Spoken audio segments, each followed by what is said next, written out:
Had to get some of my my favorite games out today just to do a little correlation.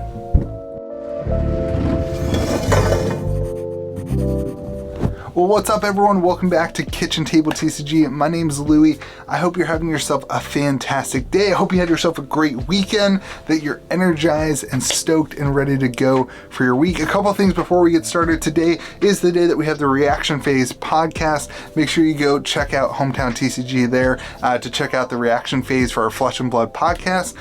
And then also just super excited to talk to you today about new card games and how I think there's a correlation between the board game world and the card game world. We're going to talk about it right now. In 2014, 2013, I had this group of guys. One of the guys had a basement in a building in Charleston, West Virginia. It was just, you go down this dark alley and there was a big steel door. You open the steel door and there's just a room that was, maybe a 12 by 12, 14 by 14 room. We had a table in the middle of it.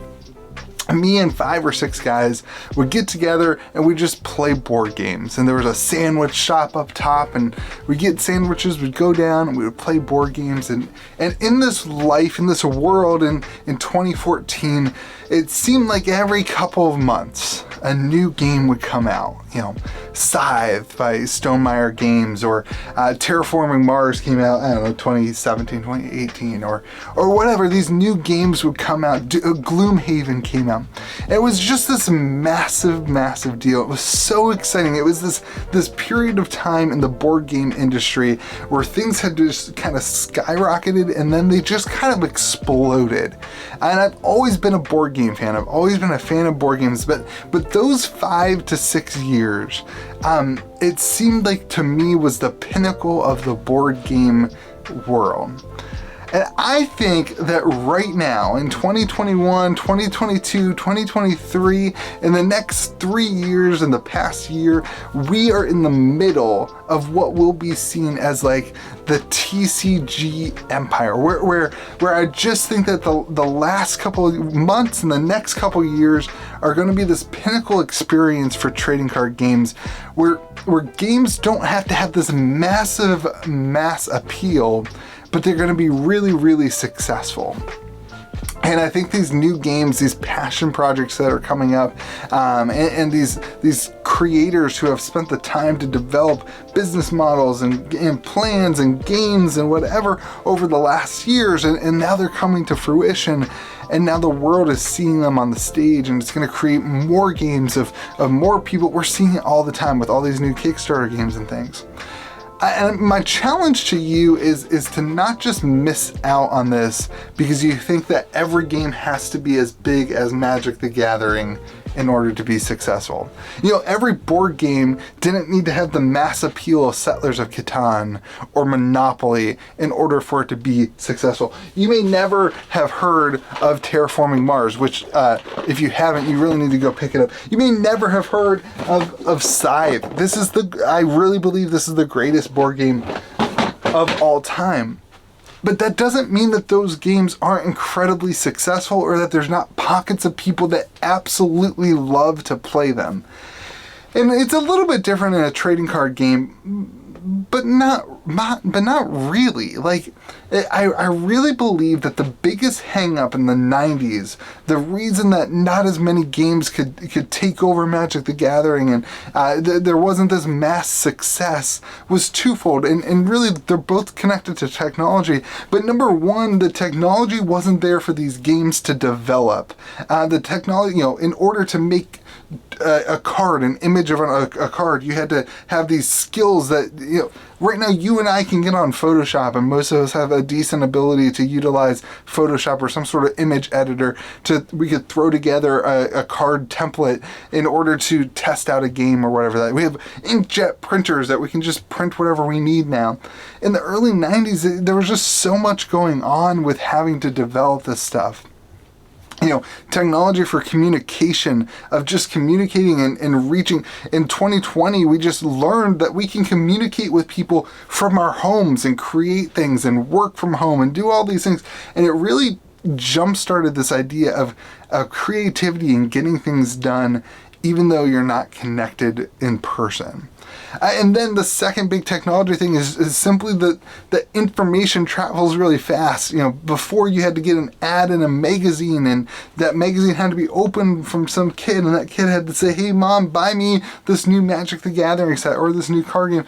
But now we have so much communication. We are constantly on social media. We are constantly talking. Oh my gosh, there's this new game. Oh my gosh, the market. Oh my gosh, on eBay you're seeing sold listings. There's so much connection to these games now on the internet that I think both of those kind of question marks are gone, and that almost anything can be successful as long as success doesn't look like it being as big as Magic the Gathering or Pokemon or whatever. So here's my challenge. I think I assume if you're watching this channel, you are willing to take the step into learning a new TCG. You're willing to take the step into saying, hey, maybe there's a reason that these, you know, I was just on this website, the castersociety.com or castersociety.com, and it's these guys that put together a really amazing Metazoo website. Like it's incredibly well done. Like you click a button and it's all these, and they're passion projects. And maybe just challenging yourself to ask the question, well, if somebody cares enough about the game that much, maybe I could give it a shot. Or for Flesh and Blood, all these amazing YouTube channels that are starting recently, where you have all these people who are dedicating their time to creating content for a game that they love, because they love the game so much, and they love the game so much that they created YouTube videos, and they've taken time out of their day to create YouTube videos to tell other people why they love the game so much. And the challenge to be is to take a step back and say, I don't care if it's as big as Magic the Gathering. What I care about is the question, is it going to be fun? And, you know, going back to the technology thing, we have all these places now, Tabletop Simulator, every one of these games, Genesis, Metazoo, Flesh and Blood, all these games have ways to try out the game for free, so that you can see, is it a fun game? Do I want to collect it? Do I want to play it with my friends? And then here's the second thing. I think all this takes, I do this with my buddy Robbie, all this takes is 1 or 2 or 3 friends to sit down together once, twice a month and say, hey, we're going to try out a new game. We're just going to try out the theme decks. We're going to try out the starter decks. Or we're going to try out a 2-player kit. And to sit down across from each other and just watch a video and learn how to play it and sit down and play the game. Because I firmly believe if I never sat down to learn the rules of Terraforming Mars, if I just said, no, it's never going to have the mass appeal of Monopoly. I'm never going to sit down and be able to get my family to play it. I'm never going to, you know, this is all the things we say, it's never going to be in my LGS. Instead, I bought Terraforming Mars, and I got a group of my friends together, and I bet you I played 70 games of Terraforming Mars. I absolutely love this game. I bought a 3D printer just so I could 3D print parts for this game. So my challenge to you is this. Give these games a chance. When you see a game and you see people who are passionate about it, just give it a chance, because there's a reason that people are passionate about it, because the games are good. And don't say, well, no, there can't be this many new TCGs out there that are good, because in the 90s or in the early 2000s, all these games failed. They all tried to do it and they all failed. Yeah, because technology was horrible back then. Do you remember how hard it was to connect to people back then? You had to do dial-up internet. It was horrible. Now everything's easy. It's easier to accomplish things in 2022 than it was in 2000 or in 1994. It's way easier to accomplish things. Anyway, that's my little ramble today. I don't know, I was just thinking about why am I so passionate about these games, and it is hard to kind of find some people to play with sometimes, but like, why do I try? Why do I text Robbie 2 or 3 times a week and be like, hey, can you play? Hey, can you play?